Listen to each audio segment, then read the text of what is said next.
وقال النبي عليه الصلاة والسلام أكثروا ذكر هذه اللذات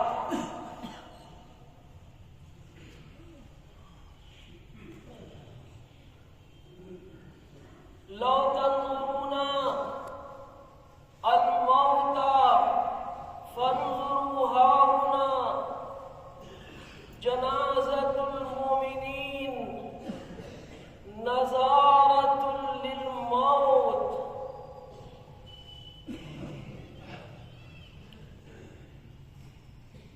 فعلينا أن نهدي طريقا أن نهتدي سبيل الإيمان ونجتنب من شر الدنيا وما فيها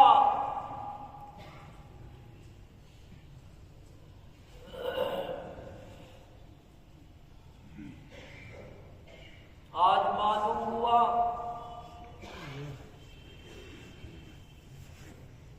کہ جامع مسجد میں دو مسلمانوں کے جنازے نماز کے لیے لائے گئے. جب ہمارے سامنے کسی مومن کا جنازہ ہو تو ہمیں اپنی موت کی یاد آتی ہے. جیسے دنیا سے آج وہ چلا گیا کل اسی طرح دنیا سے ہم بھی چلے جائیں گے، اور جب جائیں گے تو کوئی روکنے والا ہمیں روک نہیں سکے گا. نہ جوانی روک سکے گی، نہ طاقت روک سکے گی، نہ دولت، نہ پیسہ، نہ ڈاکٹر، نہ کوئی حکیم، نہ کوئی فقیر. موت کا فیصلہ جب آئے گا تو پھر اللہ کے دربار میں پیش ہونا ہی پڑے گا. خوش نصیب ہیں یہ مسلمان جن کو آج بہت سے لوگوں کی جنازے کی نماز اور ان کی دعائیں ملیں گی. رسول کریم صلی اللہ علیہ وسلم نے فرمایا کہ جس جنازے میں لوگوں کی تعداد زیادہ ہو تو اللہ اپنے اتنے بندوں کی دعاؤں کو رد نہیں فرماتا. ایک اور دو لوگ سفارش نہیں کر رہے ہیں، آج سینکڑوں لوگ آئے ہیں اس کی نماز میں دعائیں مغفرت کے لیے. ارے اتنے لوگوں کی دعاؤں کو اور ان کی صدا کو کیسے واپس کر دوں؟ میں نے سن لیا تم نے مغفرت کی دعائیں مانگی، جاؤ میں نے تمہارے جنازے کو معاف کیا. لیکن اگر کوئی ایسا شخص آیا جس کے اوپر قرضہ ہوگا تو پھر اس کی معافی نہیں ہوگی. جب تک اس کا قرضہ ادا نہیں ہوگا اس کی معافی نہیں ہوگی، اس کی جان معلق رہے گی. رسول کریم کے پاس اپنا جنازہ لے کر کچھ لوگ آئے. آپ نے فرمایا کہ اس کے اوپر کوئی قرضہ تو نہیں ہے؟ یا رسول اللہ قرضہ تو ہے. فرمایا میں تمہارے جنازے کی نماز نہیں پڑھاؤں گا، لے جاؤ اپنا جنازہ، خود اس کی نماز پڑھ لو.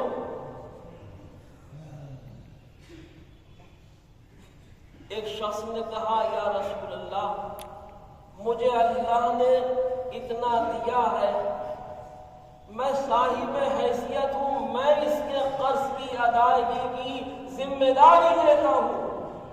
فرمایا ٹھیک ہے، اگر تم وعدہ کر رہے ہو کہ تم اس کا قرض ادا کر دو گے تو میں اس کی جنازے کی نماز پڑھا دوں گا. اور جس کی انشاءاللہ نماز میں پڑھا دوں گا اللہ کے یہاں اس کی مغفرت یقینی ہو جائے گی۔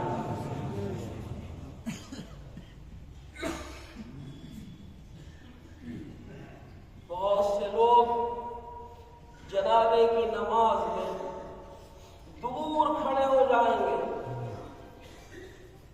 اگر 50 لوگ نماز پڑھ رہے ہیں تو 10-20 لوگ آس پاس ہاتھ باندھے کھڑے ہوں گے تماشا دیکھنے کے لیے۔ یہ کیا مسلمان نہیں ہیں؟ ان سے کیا نماز بھی نہیں آتی؟ انہوں نے جنازے کی نماز بھی نہیں سیکھی؟ کل مرنے کے بعد کیا ان کو یہ امید نہیں ہے کہ لوگ ان کی بھی جنازے کی نماز ادا کریں گے؟ تو مسلمانوں، پاک ہو کر کپڑے پاک رکھو، جسم پاک رکھو، وضو کر کے نماز میں شامل ہو جاؤ۔ یہ سب کو تماشا نہ دکھاؤ کہ تم کون سے مسلمان ہو، اور یہ جو نماز پڑھ رہے ہیں یہ کون سے مسلمان ہیں۔ جنازے میں صرف 2 چیزیں فرض ہیں۔ ایک، جنازہ سامنے ہو، یہ ضروری ہے۔ غائبانہ جنازے کی نماز نہیں ہوگی۔ جنازہ کہیں اور ہے، ہم یہاں اس کی نماز پڑھیں، اس کو ساری دنیا کے مستند علماء نے غلط کہا ہے۔ فرض یہ ہے، ضروری یہ ہے کہ جنازہ ہمارے سامنے ہو۔ دوسرا فرض یہ ہے کہ 4 تکبیریں جنازے کی نماز میں کہی جائیں۔ درمیان کی جو دعائیں ہیں، جو درود پاک ہے، جو ثنا ہے، اس کو بھی سیکھ لو۔ دنیا میں کتنی چیزیں ہم نے اور آپ نے سیکھ لی، مگر اپنی جنازے کی نماز بھی نہیں سیکھی۔ یہ بڑی افسوس کی بات ہے، بڑی حیرت کی بات ہے کہ ایک مسلمان ہو اور اس سے نماز بھی نہ آئے، اس سے جنازے کی نماز بھی نہ آئے۔ مسلمانوں، اپنے بچوں کو اتنی تعلیم دو کہ وہ کم سنی کے زمانے میں نماز پڑھنا سیکھیں، جنازے کی نماز سیکھیں، پاکی و پلیدی کے مسئلوں کو سمجھیں۔ حج میں تو جب موقع ہوگا جب جائیں گے، مال ہوگا تو زکوٰۃ کے مسائل پوچھ لیں گے، لیکن نماز تو ہر روز پڑھیں گے۔ جس کو 5 وقت پڑھنا ہے، ہمیں اس کے بارے میں نہیں معلوم۔ اس لیے مدارس میں داخل کرنا بچوں کو ضروری ہے۔ ماں باپ کا فرض ہے کہ وہ نماز ان کو سکھائیں، تاکہ کل یہ کسی کے جنازے میں دور ہاتھ باندھ کر کھڑے نہ ہو۔ جو لوگ نماز میں شریک ہو ان سب پر اللہ کی رحمت نازل ہوگی، اور جو شریک نہیں ہوں گے وہ خدا کی رحمت سے محروم ہو جائیں گے۔ رسول پاک صلی اللہ علیہ وسلم نے ارشاد فرمایا کہ جب بندہ اللہ کے سامنے پیش ہوتا ہے تو پھر وہاں اس کا امتحان بھی ہوتا ہے۔ جب قبر میں اتارا جائے گا تو پوچھا بھی جائے گا، کون ہو، کہاں سے آئے ہو، کس نبی اور رسول کو مانتے ہو، تمہارا دین کیا ہے، تمہارا مذہب کیا ہے، تمہارا خدا کون ہے۔ اگر تم نے جواب نہیں دیے تو فرشتے کہیں گے یہ مومن سچا نہیں ہے، اس نے پوری زندگی گزاری لیکن یہ خدا اور رسول کو اور اپنے مذہب کو بھی نہیں جانتا۔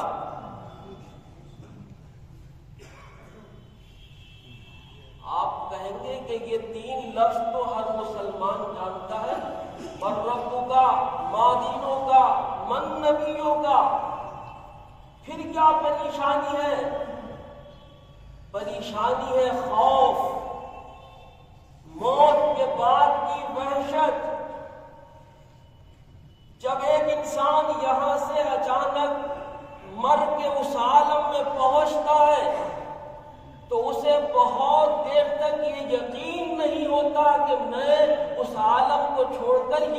سے آ گیا کہ میرے ساتھ کیا ہوا، ارے میرے عزیز کہاں گئے، ارے میرے گھر والے کہاں ہیں، میرے بیوی اور بچے ان کو میں دیکھنا چاہتا ہوں، وہ کہاں ہیں؟ فرشتے کہیں گے کہ بیٹھ جا، تو مر چکا ہے، اب ہمارے سوالوں کا جواب دے، تیری زندگی ختم ہو گئی اور یہ آخرت اور قبر کی زندگی شروع ہو گئی۔ یہ ہے اب اس خوف اور گھبراہٹ کے عالم میں پاؤں لڑکھڑا جاتے ہیں، وہ خوفناک صورتیں جو سامنے آتی ہیں تو لڑکھڑا جاتا ہے انسان۔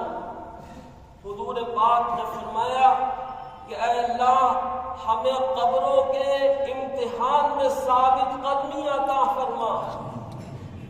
یہ 3 سوالوں کے جواب تو بہت آسان ہیں، مگر جب یہ خوف اور دہشت اور ایک سامنے والی صورتوں کا دل کے اوپر بوجھ ہو تو پھر انسان 3 سوالوں کے جواب بھی نہیں دے پاتا۔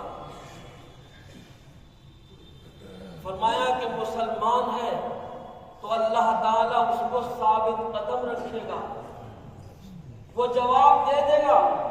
یثبت اللہ الذین آمنوا بالقول الثابت، یہ قرآن میں ہے، اللہ جسے چاہتا ہے اس کے قدموں کو مضبوط کر دیتا ہے، وہ قبر میں فرشتوں کے جواب بھی دے دیتا ہے، اور جب ایسا نہ ہو تو پھر انسان لڑکھڑا جاتا ہے، گھبرا جاتا ہے، اور اگر کافر ہے تو وہ کہتا ہے کہ مجھے نہیں معلوم۔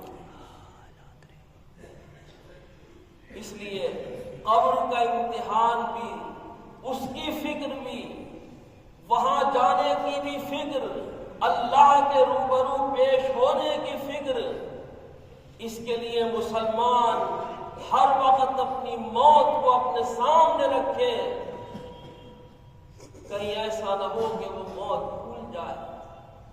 رسول پاک جب رات کو بستر پر لیٹتے تو فرماتے اے اللہ میں موت کے بستر پر لیٹنے کے لیے جا رہا ہوں، مجھے اپنی موت یاد ہے، میں اگر نہیں اٹھ سکا تو تو مجھے معاف کر دینا، اور اگر میں زندہ اٹھ گیا تو میں کل صبح تیری شکر گزاری کروں گا کہ تو نے مجھے ایک نئی زندگی پھر سے عطا فرما دی۔ یہ ہر رات کا عمل ہے، یہ ہر صبح کا عمل ہے، رات کو سونا تو اپنی موت یاد کر کے، اور صبح کو اٹھنا تو ایک نئی زندگی کے لیے خدا کا شکریہ ادا کرنا۔